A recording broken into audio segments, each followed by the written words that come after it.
Hello, the Juicy Life podcast. Anna Malus-Kitzmer here with weekly dose of inspiration, motivation, thought provocation, all with the goal for you and me to have most fulfilling, most aligned, most juicy life. I'm so excited for today because we're going to revisit something, revisit a subject that we already talked about.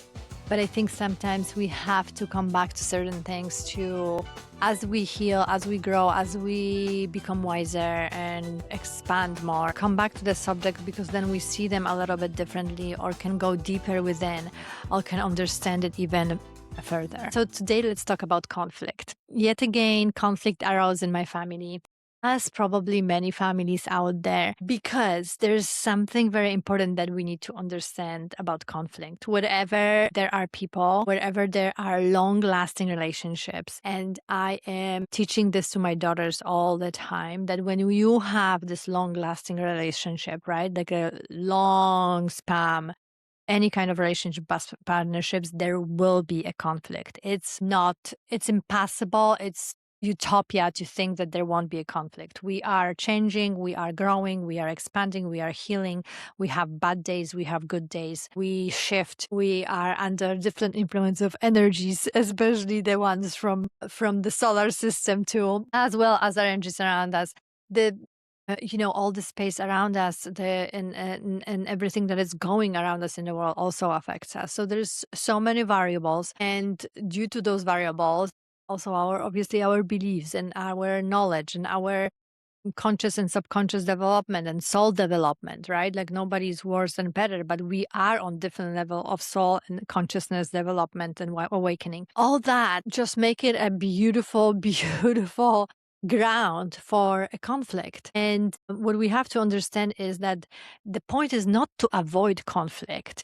The point is to embrace conflict and focus and embrace and tap into and really dig deep into how we resolve conflict, how we come out of it.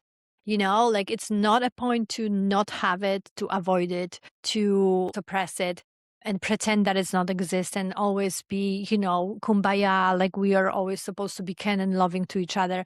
No, it's conflict is going to happen. We know that because we are people and this is the world and this is how things works. It's how we come out of it, right? And working on these things like ability to look at your side of the story, ability to own things you are responsible in a conflict for, ability to apologize, beautifully and cleanly and truthfully, ability to forgive sometimes, right? Not forget maybe because we want to keep the lesson. We want to forgive somebody to move forward and want to forgive for ourselves. I believe in forgiveness, but smart forgiveness. You know what I mean? Like we don't want to forgive, we want to forgive, but we don't want to keep, for example, around somebody who is offensive, all constantly kind of crossing the same line and doing the same offense. That's just not smart. We can forgive them, but we can also distance ourselves in life. That's what I believe in. So as this conflict arises in my family, and I'm wondering if you are experiencing any kind of conflict in your family or in your surroundings, in your friendship or in your work, how can you look at it as a lesson, a potential, an opportunity to understand yourself, to understand others, to connect to your higher version of self? And really look at it from the perspective, okay, this is my side of the story. This is the other party. This is how we can resolve it. This is how we can talk through it. This is how we can find middle ground. This is how we can compromise. This is how we can apologize, acknowledge take responsibility. I think it's huge. I don't know what is in this generation before me, but that generation has such a hard time with apologizing and owning the responsibility. Or is it just people that I am surrounded with? But I feel like it's just really, really hard. But yeah, taking responsibility is huge, and responsibility in several levels, right? For actual actions. But I'm also thinking, because this conflict that I'm experiencing in my family feels familiar. It's like a repetitive pattern. And I need to go deeper to take responsibility and understand, why am I repeating this pattern again? Why am I attracting this situation? Why this conflict is here again? what is there I have to learn from, what is there I have to heal from, what is there I have to like set a boundaries. That's also important part of the boundary of the conflict, going through conflict. Set boundaries, how we can set the boundaries and how we can honor other people's boundaries, right? So yes, so is there a conflict in your life right now, in your family, in your friendship, in your work? How do you go through it? Are you operating from ego, right? Like my ego is hurt and I am, not going to move from that conflict and resolve and work on the resolution because my ego is so hurt. And I was talking actually on the episode just a minute ago that I was recording about this idea of like how ego feels versus soul. But for me, inflamed ego, because ego is still good, right? Like even like looking from like Freud and from Freud's view of the ego, like there's this subconscious wild part of us that is focused on just acknowledging and meeting the primal wild needs, impulsive needs. And then we have ego that is balanced between id, meeting needs of id, and super ego, right? So this part where that is higher, I see it as a higher version of us, right? That this is moral, is operating within values, is really this higher expression of ours. So ego is in the middle.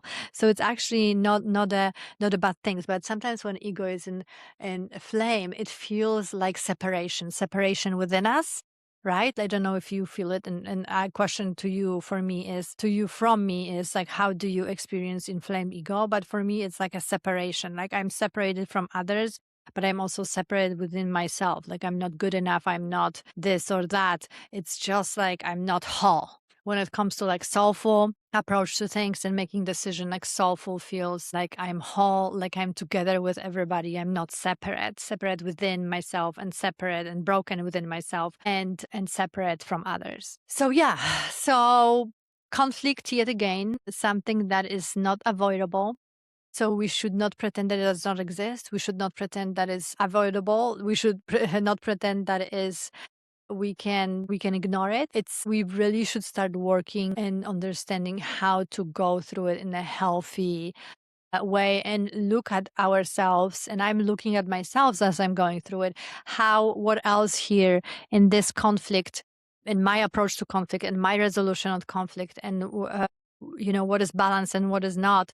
What should I own? What should I apologize for? All these parts need to be looked at as we grow, as we heal, as we become more conscious. Especially, which I said before on my episode about conflict, is that I truly believe and I truly feel and how I see it, that this conflict within the family on this level of fun are transmuted and come out of to the bigger stage as the gigantic conflicts in the world. I really feel like those are the mirrors, right? So when we learn to resolve conflicts on the level of each of us individual, I think we are going to be obviously better, and we obviously are going to have less conflicts on the bigger stage. But again, the variables of like how awakened you are, what level of soul development are you on? Again, nobody is like worse and better. We are just on different paths of those journey of the soul and the consciousness journey, and how healed we are. Because I also feel like a lot of conflicts in my life that experience come from an healed part of me, or at least if I cannot resolve it fully, if it's hard, and then the unhealed part of the other party in a conflict. So yeah, so many variables there. That's it for today. Please tell me anything you want and share anything you want about conflict you are experiencing or your thoughts about conflict. I always love that in the comments below or on my Instagram. And until the next time, should we do ads? Yes, let's do ads. Should we do cards? Let's do cards. Sorry, I forgot. Let's do cards first. Okay, bring a question. I'm using Chani, deck of plenty. I really love it. It's colorful, it's fun, it's interesting. It's very like spiritual and philosophical. So think the question or just listen to the card that is coming up. I also love that they have like such an interesting design of that brand, Chani. Okay, what do we have? Humor is is a life raft in the sea of self-importance. Didn't we just get this card last time? And I was actually thinking that I didn't say important thing about it when we pulled it the last time. So humor is the life raft in the sea of self-importance. I think humor is also such a great way to resolve conflict. You know what I mean? Like, oh my God, like when you like cannot be angry and cry about something and just be in this lower vibration energy, like just start laughing. I literally have the other day something and I was just so stressed about and like so it was health related and it's just we required things and blah blah blah. And then I was just like I started laughing about it because there's just like you get this level of like when you get to the level that you laugh at something that was really hard, that's a moment of surrender. And when you surrender, this is where solution comes in. This is where helps come in. This is where new ideas around this challenge your experience come in, or this conflict potentially. So humor is a life raft. It's so funny that it came again. I think it's important. I think we should laugh more. I think we should laugh at ourselves more too. In the sea of self-importance. Perfect also in context of we ego we just talked about. Okay, and then please plant trees with me, onetreeplanted.org, one tree, $1, 700 trees, $700. You can plant all over the world these genius machines that trees are. And then please come breathe with me. Sun and Moon meditation, formerly known as tiny space to breathe. And I am saying it because there is some confusion online, like when you Google Sun and Moon meditation studio, it doesn't pop up fully. I don't know. I don't want to go to it. It's just confusing. So that's why I'm always saying two names. But I'm doing breathwork there at 10 a.m. Saturday, Sunday. Beautiful experience, amazing opportunity to expand, heal, connect to your consciousness, subconsciousness, and grow. Love ya.